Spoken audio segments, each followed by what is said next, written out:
Welcome back, brothers and sisters. This is the final conclusion to a three-part series where the theme is entitled Never Give Up. Part 3 today is entitled Don't Quit. Don't Lose Heart.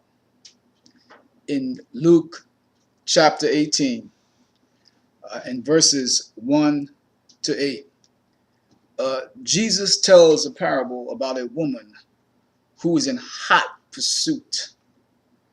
She has a burden on her heart, and she keeps going before the court of the judge and asking the judge to give her justice, to show up for her, to help her in her situation, to help her in her crisis.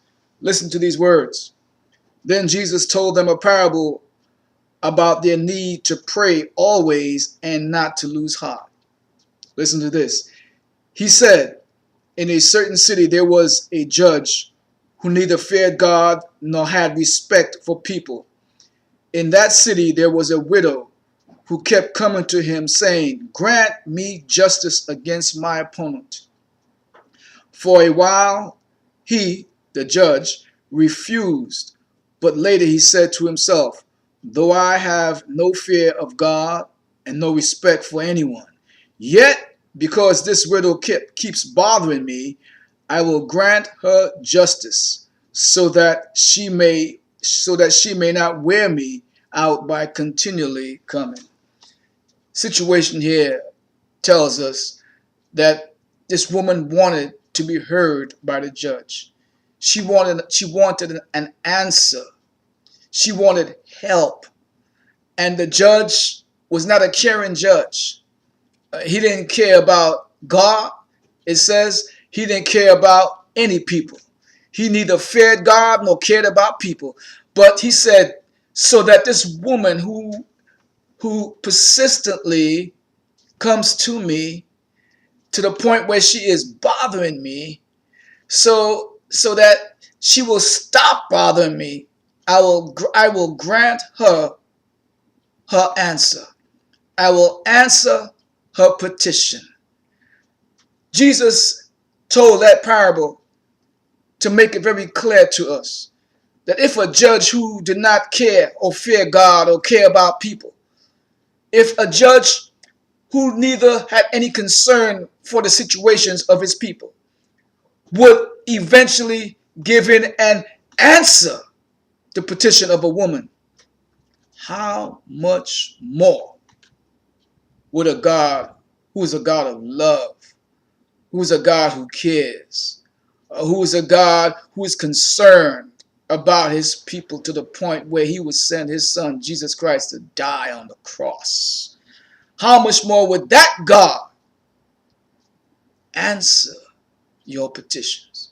And Jesus says, he says this, do not lose heart.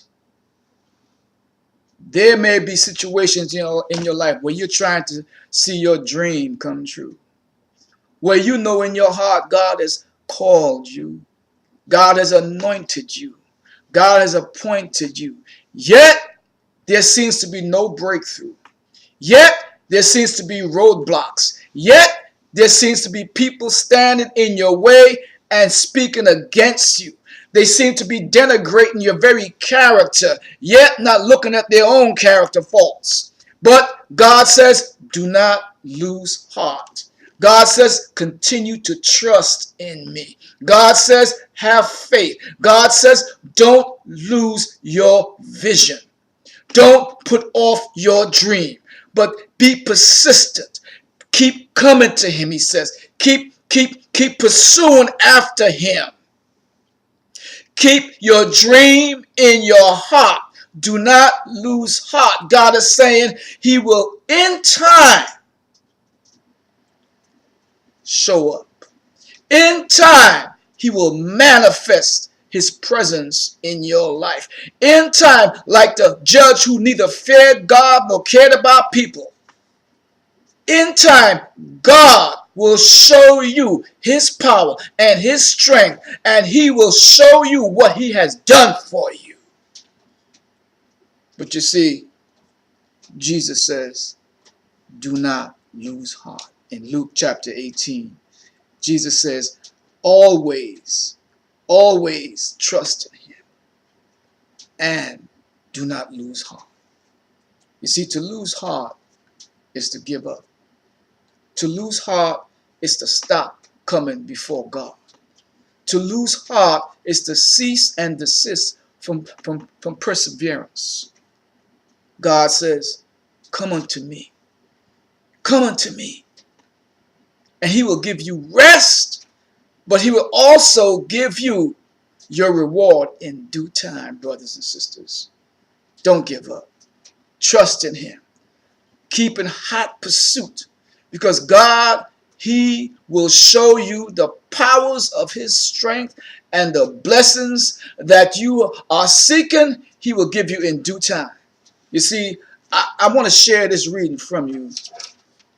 And it says, every prayer, listen to this, every prayer which is sent up in faith from an honest heart, every prayer that is sent up in faith with an honest heart will be heard of God. You have to have an honest heart, and your prayer will be heard of God. And not just heard, but answered. Listen, brothers and sisters, your prayer will be heard of God and answered if you have an honest heart. And listen carefully, and the one that sent up the petition will have the blessing when he needs it most. And it will often exceed his expectations. First Testimonies, page 121, from one of my favorite writers. The one who sent up the petition with an honest heart, the petition will be answered at the time when that person, that man, that woman needs an answer at the most pressing time. And the word goes out and says, it will exceed his, her, or your expectation. So then, don't give up. Don't have faint heart. Keep persistent. Keep persistent like the woman who kept coming before that judge who did not fear God nor fear people. Keep pushing. Push until your prayer is answered. Pray until something happens. Push. Pray until something happens. Never cease to pray. If God has placed it in your heart, and your mission, you believe, is to help to build up the kingdom of God, then your objective in your mission is to keep praying. Never cease to pray. It may take time. It may take days, weeks, months, or years, but your objective is to pray until something happens. God says so in Luke chapter 18 and 1-8. He says, do not lose heart. Brothers and sisters, in due time, God will show up and he will bless you. He will bless you exceedingly above your expectations. I know the kind of God we serve, and in due time, brothers and sisters, in due time, God will bless you. Be of good courage, my brothers and sisters. Do not give up. Do not lose heart. Trust in God, and in due time, he will show up. And again, as mentioned earlier, you would say to all, come and see what God has done. I'm a witness. He will anoint you and appoint you. God bless you, brothers and sisters. Trust in him, for in due time, God will answer your petition and it will exceed your expectations. God bless you. Come to Jesus and get your blessing.